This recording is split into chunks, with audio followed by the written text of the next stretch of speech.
so the interesting thing is once Anne gave me this project, I looked you both up and I found that you are both on your second books. Is that correct? Yeah. Yes. And I because I'm Anne's friend and I have another good friend, second books are a bit of a thing because you've done it once, so you know what you're doing, sort of. But then there's this second book phenomenon, and how is that working out? Because another friend of mine, it took her 8 years to publish her second book, and I think Anne's close to that for her second as well. And so, how is it going for that second book thing? Yeah, it does seem normal or common for people to really struggle with the second book. I know other people as well who are just struggle to find what, I think a lot of the struggle is around you're struggling not to imitate yourself or to repeat yourself. And if it worked with the first book, then it's tempting to say, well, I'll just do more of the same. But of course, you can't do that. You have to tell a new story. So I would say things are going well with my second book. Overall, I'm finishing up, a revision of it. But it definitely is its own challenge. So that somehow I thought once I finished my first book, I would know how to write books, and now it'll go so much faster. But of course, I feel like every new book teaches you how to write it, but you have to learn how to write the new book. So yeah, I'm definitely having to learn new skills to rise to the challenge of the new book. And there's almost a bigger sense of pressure for the second book. There's some things that are an advantage. So from my perspective, working through the first book, I found that I had lessons that I learned. So for example, in the first book, while I got a lot more frustrated when I couldn't fix potholes right away, what I learned was it was okay to kind of put those potholes away for a bit, ruminate, think about them, let the juices stir and keep going and go back to them. So that is helpful. One of the lessons that I learned from the first time. But again, as you've both noted, the second one, because it's different, the story is different, your writing is different, it's evolved, still learning, of course, all sorts of things to learn. It's a totally different challenge. So where are you in your project? Do you actually have, is there a buyer and you're working towards a deadline, or is this just for each one of you, just the next writing project? Because sometimes if you're lucky, you get a buyer for your second book before it's actually a second book. Not yet for me anyway. It's sort of in the process now where I've revised it enough that it's starting to go out with my agent, and he's sending it to some editors now. So I'm just kind of waiting to see what the feedback will be there, and it may require big revisions, or someone may grab it as is. That would be delightful. We'll see. But yeah, I guess I'm in that sort of on spec phase, or I'm on submission right now. And do you have a working title that you would like to share with us, Blair? Sure. It might change, but the title it's had the whole time I was working on it anyway is the Devil on Your Back. Okay. Ooh. That's it. I like that. Karen, what about you? Well, I'm in a very different place.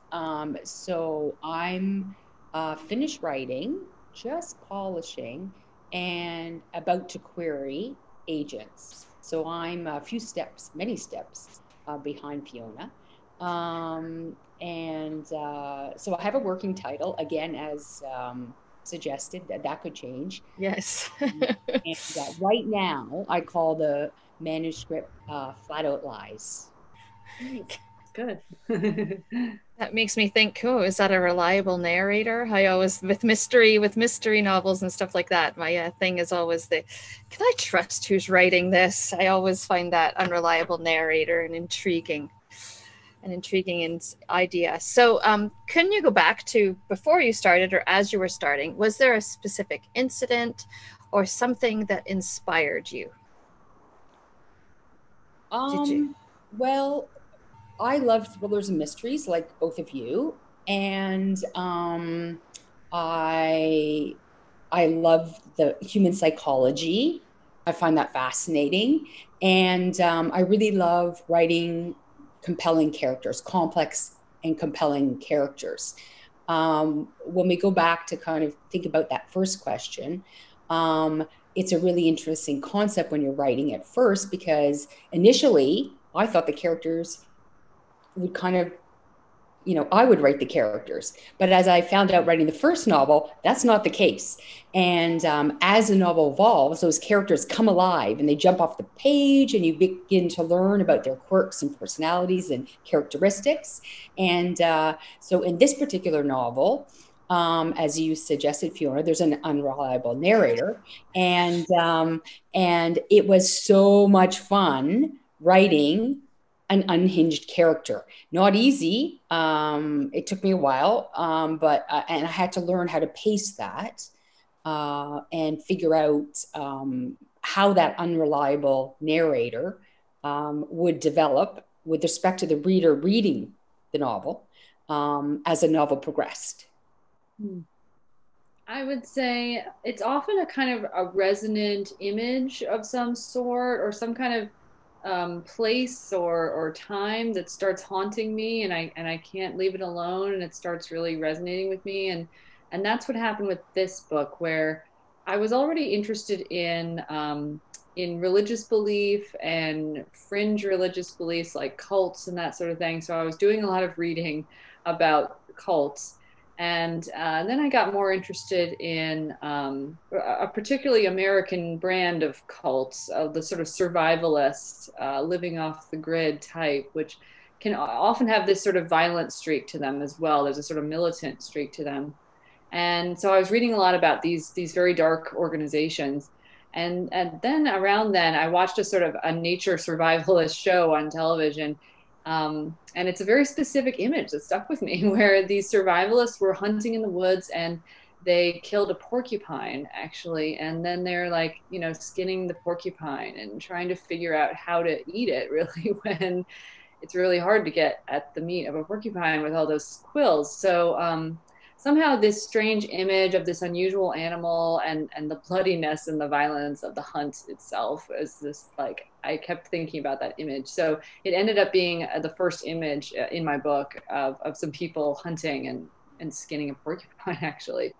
I'm not at all knowledgeable about hunting or guns or outdoorism and survivalism. So it took a lot of research, but I just could tell that I was interested in this, and I was trying to figure out what the mindset of people were that had chosen this life, So yeah, it was a bloody porcupine that started me off, I would say. There is. And I'm setting the book currently around 2015, 2016, during the previous election cycle in the US. And so I don't think of myself as that political a writer, but I realized that if I was going to write about these sorts of groups, I had to acknowledge the time period that they were in and how they're in many ways on the rise, or they feel re-energized right now. So yeah, it has crept into the book in some ways. Now, have you set it in America then? So this book is set in America? Yes, it's set in a place that I've traveled to a lot, and I really enjoy. It's the Upper Peninsula of Michigan, actually, which is a very remote, woodsy area. A lot of people go there for tourism in the summer, but in the winter it's very isolated, and snow drifts 10 feet high, and very, very wild place, like a lot of Northern Ontario, really. And yeah, I just found it a very evocative place. So I started reading a lot of books that were set there as well, and trying to get the place right on the page. So I'd like to flip to Karen and ask her where her book is set, and then maybe get together, and because we had an interesting conversation with another author where he was talking about publishers often want Canadian authors to set things in the States to make it more marketable. And he was actually, he refused to move his setting from Toronto to Chicago or one of the other places I originally suggested, because he said Canada is enough now. Like, we are enough to have, we have these big cities, we have these stories. So Karen, I'd like to know where you're setting your novel, and then your reaction to that kind of publishers that make statements like that? So The Dime Box, which is the first novel, set in Ontario, Northern Ontario, and a number of towns and cities around Ontario. So like The Dime Box, Flat Out Lies is also set in Ontario. The family, what looks like originally a very ordinary family, lives in Grimsby, Ontario. As the novel unfolds, we find out they're not so normal. And the setting is really all around Ontario within the Niagara region. There is some background that starts to come out regarding the protagonist that is set in Prince Edward County in that region. Nice. And living here in Ontario myself, I'm so proud of our province. I love Canada, of course.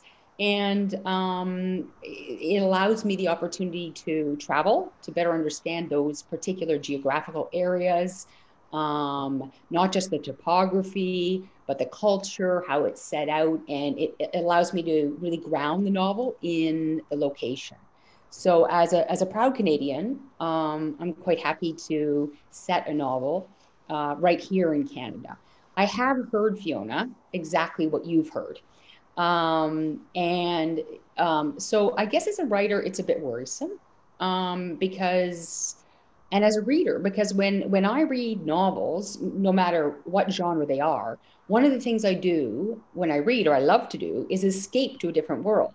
So that could be a fictitious world, it could be a country, a town that I don't really know a lot about.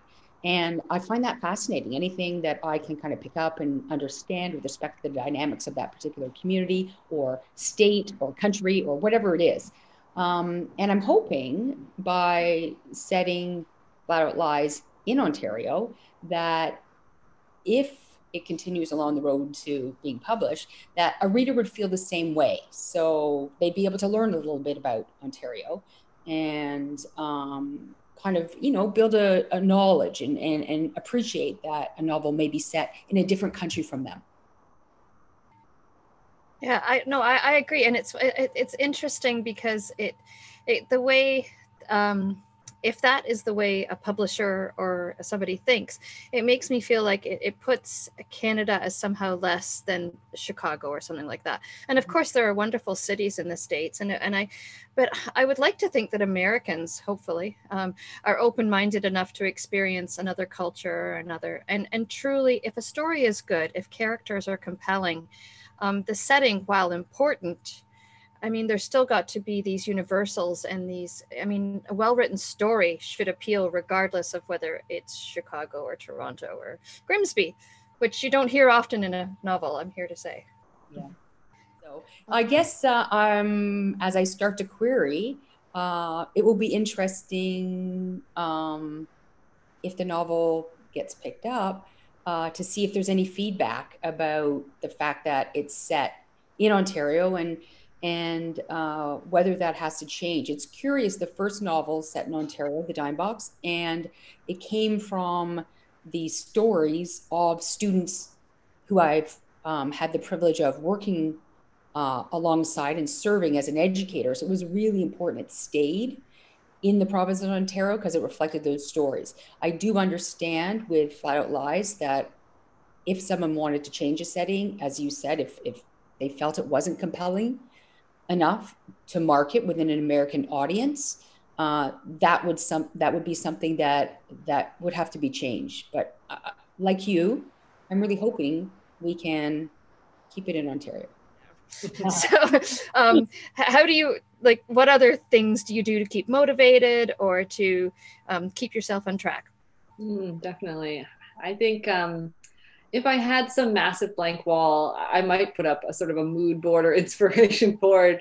I definitely need texts that inspire me, or books that are, that I think are my heartstone books, that I keep them nearby and I flip through them a lot. So for my first book, which was about a woman's sort of journey from a Catholic childhood to converting to Zen Buddhism, I had a lot of books that I just kept nearby me of Zen poetry, of Catholic things.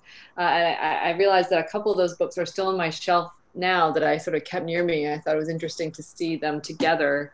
I had St. Augustine's Confessions and Original Dwelling Place, which is a Zen text as well. And I had them sort of just side by side, and I would think about what they had in common and what they were talking about, you know, and I would flip through them. So for this book that I'm working on now, I have this book that's Forgotten Tales of Michigan's Upper Peninsula, actually. This little folktale collection that I enjoy a lot. So yeah, I think it's really important to have like books around you that help inspire you and keep you in sort of the mood of the book that you're writing, or keep you thinking about the folk tales and the local lore of the area, that sort of thing.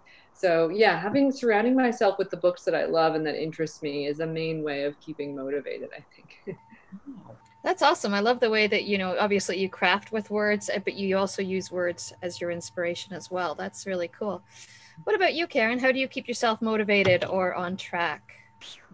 Well, compared to the first book, which I just fell in love with and just loved the writing process and just wrote, totally just pantsed, write everything going, when it could around work, of course.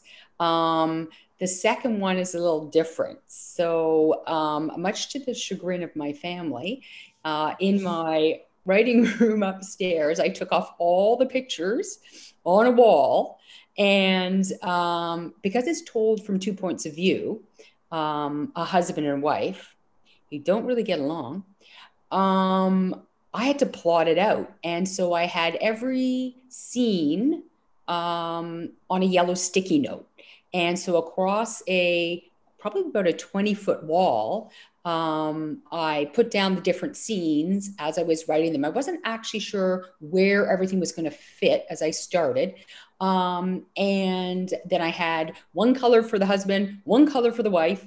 And I'm telling you, over the course of probably 18 months, those sticky notes were moved back and forth and all around as I tried to figure out who would say what. And, you know, rewriting those scenes from the different perspective at times as well, and trying to plot it all out. So I think while I love to be a pantser because it's so much fun, and I think with this one, I did a little more plotting because it was required. It was a little more complex. It was more challenging for me, so I had to. For a mystery or a thriller, it must be so difficult to pants it. I'm so impressed you did your first book like that. Oh, don't be impressed. It's because I had no idea what I was doing. I just was having fun. Mm-hmm. Yeah, I would say I'm like a half and halfer, you know, where I feel like the first draft, it's very important to just sort of go and see what I can come up with. And then when I get maybe 150 pages in, that's when I stop and evaluate and I try to plan from then on. That's curious.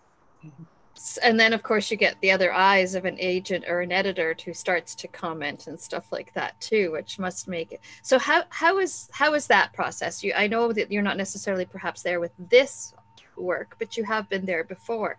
Mm-hmm. So how does it feel for somebody to take this word baby of yours and offer their comments or criticisms or insights in that? How does that make you feel, and how do you then use that information to improve your work?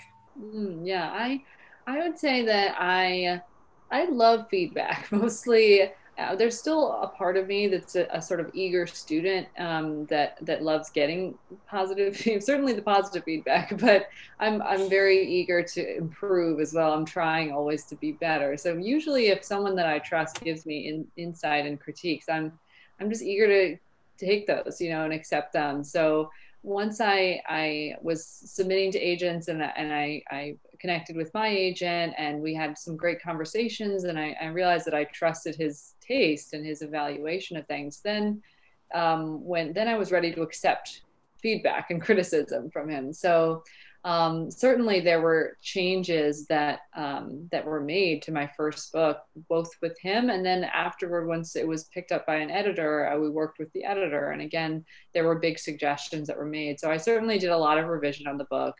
And mostly I feel grateful when someone's they're an outside pair of eyes and an expert is able to show me something that I haven't been able to see myself, because I'm so close to the work, and I'm just kind of I'm not able to see anymore what it needs. There are some times when I do push back a little bit. You know, if there are things that are really dear to me, then I'll say, all right, it's worth fighting for this, you know. So I remember when one example of that is my editor did a lot of cutting of little flowery phrases in the draft that she had, lots of little flowery phrases. And they were often the lines that I was most proud of, you know, that I thought was, I'm really a writer here. I'm being so pretty here. And she was right most of the time, where I realized that, like, I'm just trying to show off there. It's not serving the story or anything. But there were a couple of those I decided I would fight for, like three out of 20, you know, and so I picked my top three and I stuck to them, and I said, I want these, and she was okay with that. So, you know, there are some things that you feel so attached to that you can't let go of. Most of the things, it's better for the book to let go. What about you, Karen? How do you take that kind of feedback and criticism and use it? Well, I think every great story needs an editor, and every editor makes that story so much better. So I'm deeply respectful of the feedback provided by an editor, and they're usually right. As Fiona said, there's pieces that we hang on to because they're ours, right? And sometimes we have to let go, and an editor really helps us by giving us a perspective regarding what should be let go, or where perhaps the writing's not deep enough and needs to be done differently. Perhaps whole scenes that need to come out because they really advance the plot, even though we might have thought they did, they don't. So once we're really engaged within a story, our own story, we can become really wedded to it, and the objective point of view that an editor provides is really important. I think the other thing that's interesting and where you can gather perspective is in those early readers. So as Fiona was saying, those people that you trust to show that early draft to and provide feedback. And I've learned from writing my first book to my second book. The second one, what I learned was not just to have them read it and give feedback, but to actually, this time, I gave them a list of questions, and they weren't it was, what do you not like? What would you change? What didn't work for you? So I was able to kind of deepen the types of questions that I wanted to know. I didn't want to know the good things. I really wanted them to be very critical so I could learn from their perspective about what wasn't there. So I think when our minds are open to evolving as writers, we're open to that critique in a good way. It's a positive thing. We need the feedback. We need to make change. In a perfect world, when would our readers be able to get their hands on these works? If everything were to go smoothly, as I put it out there into the universe at your behest, if everything goes smoothly from today onwards, when do you think it's possible I could go to the bookstore and pick this up? Oh gosh, wouldn't it be great if they could just rush it out hot off the presses, next week or something. Realistically, and this might be something that readers don't know, our listeners to this don't know and are interested in, the timeline for book publishing is usually very long. And well, I remember when I sold my first book, I sold it back in 2016, I think at the end of 2016, somewhere around then. And my editor said, and yes, we're really going to hurry this one into production. We're really going to hurry this. We'll get it in 2018, and I had to just accept that. And that was pretty typical from what I've heard of. So if the book were to sell this month, which would be great, then probably like a year or more from now, for sure. Reminder to me and to lots of writers that you have to always have something else in the pipeline. Once that is out the door, then your only job as a writer is to keep writing and to work on the next project, and it'll come out when it comes out. So I'm already trying to turn my thoughts to, the next thing. While that one's in limbo, then it's my job just to go back to the page and write something new. So Karen, when can we hopefully see this? Or have you already taken Blair's advice? Are you already, putting stickies all over the opposite wall for this next third book? Yeah, it takes a long time for them to come out. And yes, I've already started writing the third. And it's so much fun to meet those new characters and begin the process again. I think this time probably I'm halfway between Pantser and Plotter.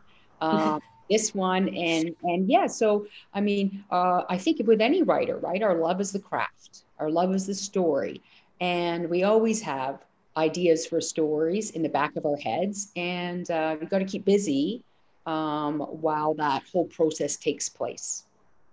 So thank you so much for sharing this this little insight into what it means to start a second novel, and the timelines that it takes and the amount of time and effort and different processes that you go through. So thank you for giving us a bit of an insight into your creative process and your head, and very best wishes moving forward.